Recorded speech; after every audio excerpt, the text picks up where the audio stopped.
Voilà, Monsieur Misbah, quel contenu donnez-vous au concept de la francophonie? Ah, la francophonie, il y a deux grandes idées derrière le mot francophonie.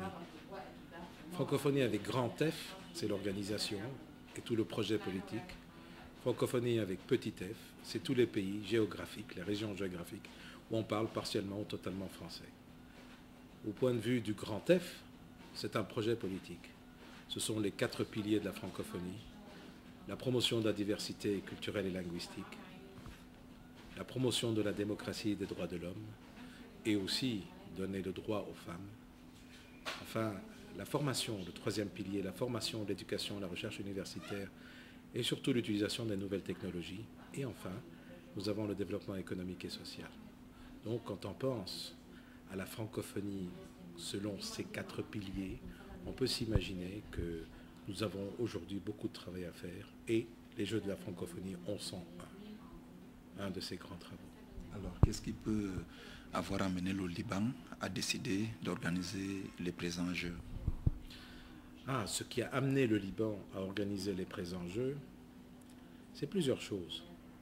Déjà, le Liban, si on prend le premier pilier qui est la promotion de la diversité culturelle et linguistique, le Liban est un témoin de cette diversité.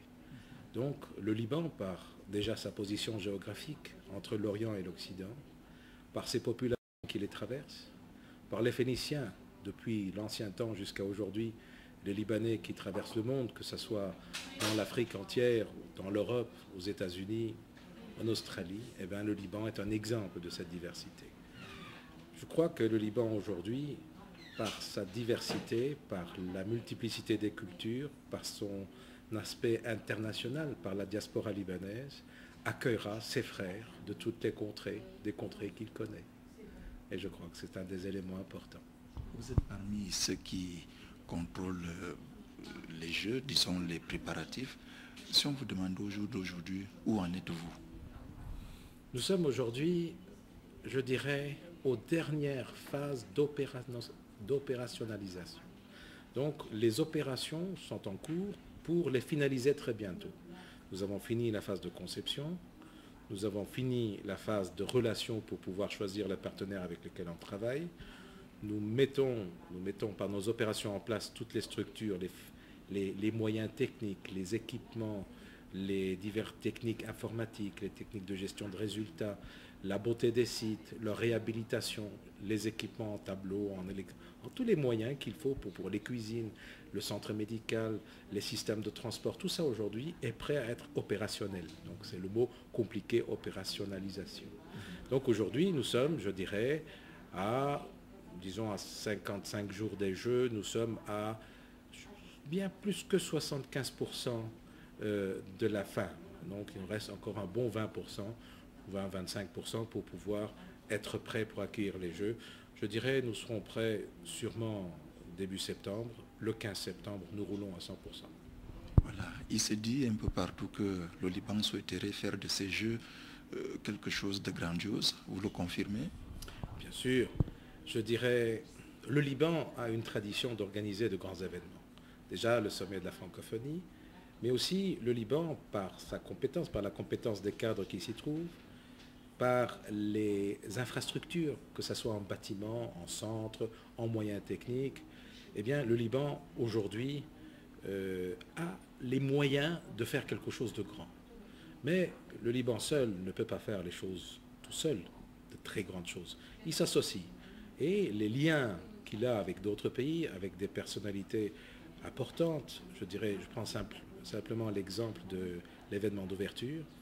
L'événement d'ouverture, on a fait appel à une société qui a confié à Daniel Charpentier, le grand metteur en scène, l'événement d'ouverture. C'est quelque chose de grandiose. Eh bien, avec Daniel Charpentier, le créateur, le créatif, avec plus de 1000 Libanais qui vont faire de la musique, qui vont chanter, qui vont dessiner des costumes, qui vont organiser ce moment grandiose, eh bien, j'espère qu'on dira que les Jeux du Liban sont à côté de Pékin et pas moins que Pékin. Voilà. Maintenant, parlons du Liban, de la compétition. C'est-à-dire, qu'est-ce que le Liban fera au niveau des Jeux, au niveau de la culture? Alors, pour la compétition, la première chose que fera le Liban, c'est d'accueillir les partenaires, d'accueillir les frères francophones, d'accueillir ces 50 pays qui ont décidé de venir ici. L'accueil libanais est connu. Déjà, sur ce plan-là, nous faisons tout pour qu'il soit le plus agréable, que les athlètes se trouvent et que les artistes aient toutes les conditions qui leur permettent de pouvoir bien se préparer. Ensuite, au niveau du déroulement, nous ferons tout ce qu'on peut pour que cette compétition se passe dans des lieux qui ont été accrédités déjà, mais aussi qui offrent tous les services et tout ce qu'il faut pour que ces athlètes puissent pouvoir donner le mieux d'eux-mêmes. Donc, je dirais aujourd'hui, déjà l'infrastructure, les services qui sont offerts, l'environnement qui est là, sont propices à ce que chacun qui vient essayer de décrocher quelque chose, une médaille, eh bien, qu'il puisse le faire dans les meilleures conditions. Est-ce que vous avez une idée du Cameroun? Si oui, qu'attendez-vous du Cameroun? Ah, ça c'est une bonne question parce que je dirais de cœur, j'attends que le Cameroun remporte des médailles, mais c'est mon cœur qui parle et que le meilleur gagne. Alors, Monsieur Misbah, que souhaiteriez-vous que les francophones retiennent en définitive des Jeux de Beyrouth 2009? Je crois qu'il y a deux grands aspects qui sont importants. Déjà, bien sûr, le Liban, le pays d'accueil, est un pays, je souhaite, que notre pays rayonne dans la francophonie par sa capacité, par son potentiel, la qualité de ses hommes et aussi la qualité de ses services. Déjà, je crois que dans la francophonie, le pays hôte a beaucoup à montrer. Mais en partant de ce point de vue, le pays hôte qui organise ces Jeux aussi offrira sa plus-value à l'organisation des prochains Jeux, surtout par les techniques qu'il a utilisées, les moyens et les méthodologies administratives qui ont été employés, les guides qu'il va remettre, toute cette expérience qui va être mise à la disposition de la francophonie. Et sur ce plan, nous avons travaillé sur quelque chose qui pour nous est très important et dont on parle beaucoup à la francophonie, qui est le développement durable.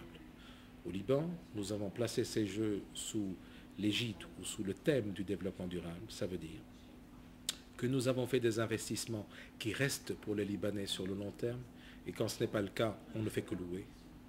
On a fait appel à des experts qui vont former des jeunes Libanais qui préparent les Jeux pour que ces jeunes formés puissent aller plus tard et pouvoir bénéficier dans leur vie professionnelle.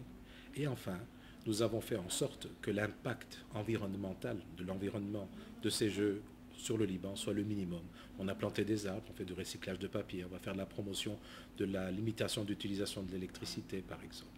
Ce qui veut dire que c'est un message que nous donnons à toute la francophonie, non pas seulement dans la qualité de l'organisation et le niveau des services que nous offrons, mais aussi dans l'aspect durable, parce que pour moi, aujourd'hui, être un tel exemple dans la francophonie, c'est dire à la francophonie, unissons tous nos efforts pour que nous représentons non pas un espace culturel, un espace politique, mais aussi un espace économique.